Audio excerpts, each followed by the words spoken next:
Salut les amis, j'espère que tout le monde va bien. On se retrouve aujourd'hui pour une nouvelle vidéo et on va démarrer avec les deux-unes des quotidiens pro-catalans. Mundo Deportivo qui titre sur Dani Olmo et notamment sur la performance exceptionnelle de Dani Olmo ce week-end lors du derby face à l'Espagnol. Regardez les statistiques. Dani Olmo depuis le début de saison, c'est 1,67 buts par match. C'est monumental, il marque toutes les 54 minutes.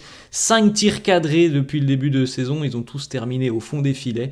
Et puis en moyenne, c'est plus de 2,5 dribbles réussis par match. C'est des performances XXL pour un joueur qui n'est pas toujours titulaire. C'est quand même un gros renfort. Et en sortie de banc, ça peut être évidemment quelque chose de décisif sur des rencontres parfois compliquées. Une sortie de banc comme ça avec un joueur autant décisif, ça peut être quelque chose évidemment très important.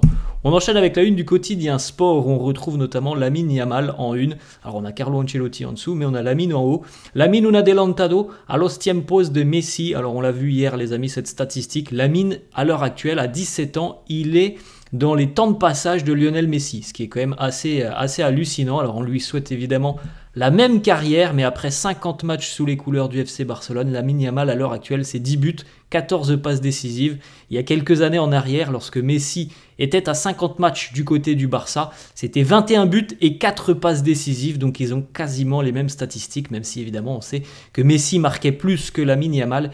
Ils sont impliqués sur quasiment un but tous les deux matchs, ce qui est quand même exceptionnel. On rappelle que Lamine n'a que 17 ans. On enchaîne avec quelques petites photos de la séance d'entraînement de la veille. Les joueurs d'ailleurs sont restés au sein du gymnase hier puisqu'il y avait de fortes intempéries du côté de Barcelone. Il y a eu pas mal de vidéos que vous avez pu voir peut-être sur les réseaux sociaux où on a vu quasiment des scènes assez similaires à ce qui s'est passé à Valence. Ce qui s'est passé du côté de Valence il y a une semaine maintenant. Il y a eu beaucoup de pluie, pas mal d'inondations. Donc les joueurs sont restés au gymnase avec un entraînement plutôt physique. On voit Jules Koundé sur cette photo, Rafinha aussi présent, ou encore Gavi aussi avec les élastiques de musculation.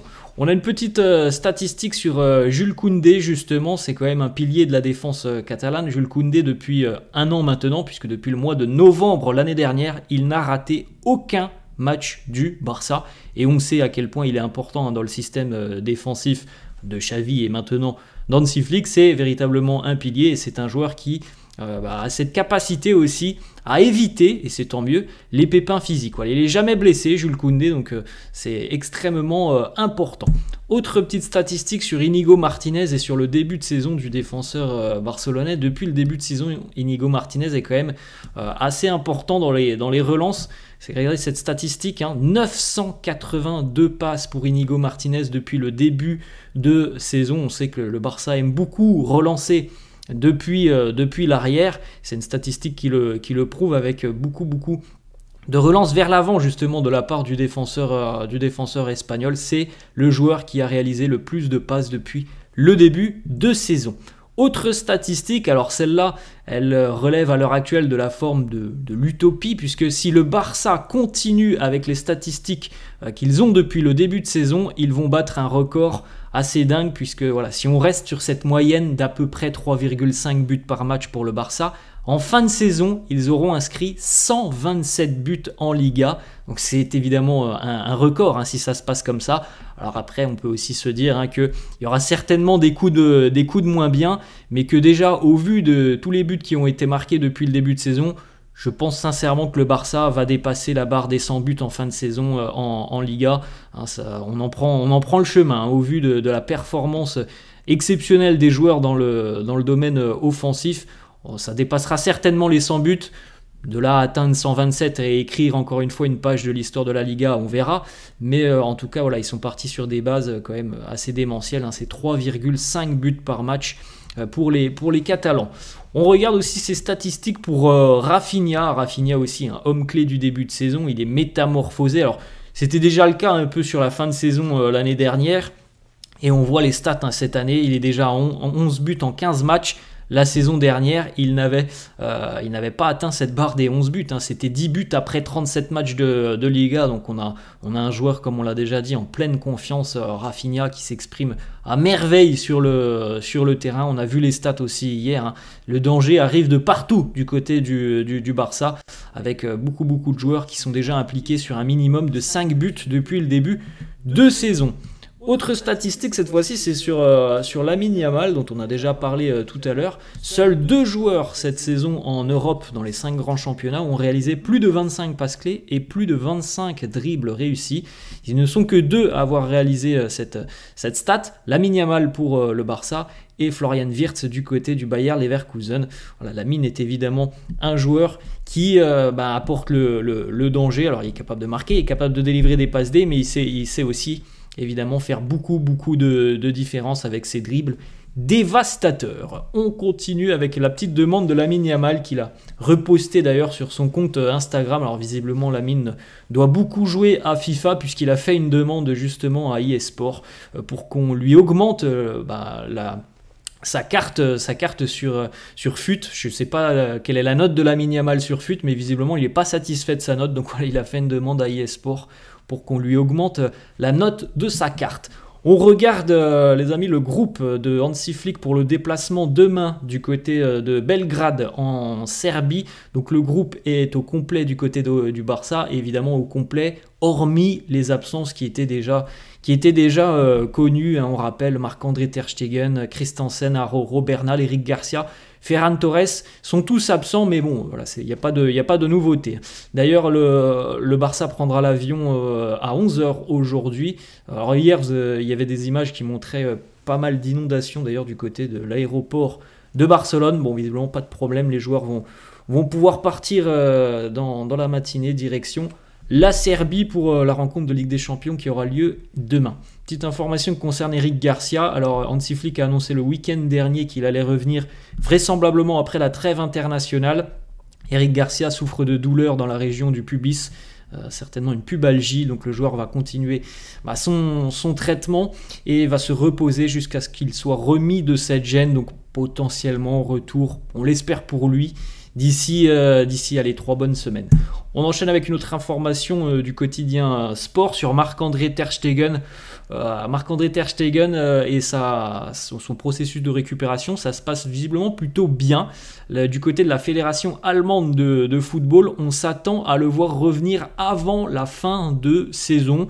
Bon, c'est pas illogique, hein, c'est déjà arrivé par le passé que des joueurs reviennent, s'ils sont blessés en tout début de saison, ça peut arriver qu'ils reviennent en fin de saison, donc on peut pas écarter le fait qu'ils reviennent, pourquoi pas par exemple au mois d'avril, hein, avril-mai pour Ter Stegen, et qu'ils puissent donc participer au dernier match avec le Barça, puisque visiblement ça avance positivement au niveau de sa blessure. Une petite déclaration d'une légende du football allemand, un dirigeant du Bayern Munich, Lothar Matthäus, qui revient sur la défaite de la semaine dernière et la défaite cinglante du Bayern 4-1 face au Barça. Il nous dit « Après seulement 2 mois avec un nouvel entraîneur, un nouveau système, il est normal que tout ne soit pas parfait. Le Bayern ne perdra plus 4-1 face au Barça, ça n'arrivera plus. » On verra si ces 2 équipes peut-être se retrouveront plus tard en Ligue des Champions. On verra parce que du côté du Bayern, on a souvent pris l'habitude depuis quelques années d'humilier le Barça. Et là, c'est vrai que la donne elle a changé sur ce match en ce début de saison. Donc on verra si les 2 équipes se retrouvent, ça sera un duel assez intéressant. On enchaîne avec une information de Fabrizio Romano sur le mercato et sur l'arrivée éventuelle de Raphaël Leao. Il nous dit Jorge Mendes, donc l'agent de Raphaël Leao, insiste et fait pression pour trouver une solution à la situation de Leao, situation particulière puisqu'il joue plus beaucoup. Leao du côté de Milan est souvent sur le banc de touche, alors il entre en cours de jeu, mais il est souvent sur le banc, pas titulaire. Donc il nous dit Fabrizio Romano qu'il y avait déjà eu des liens avec le Barça, notamment l'été dernier.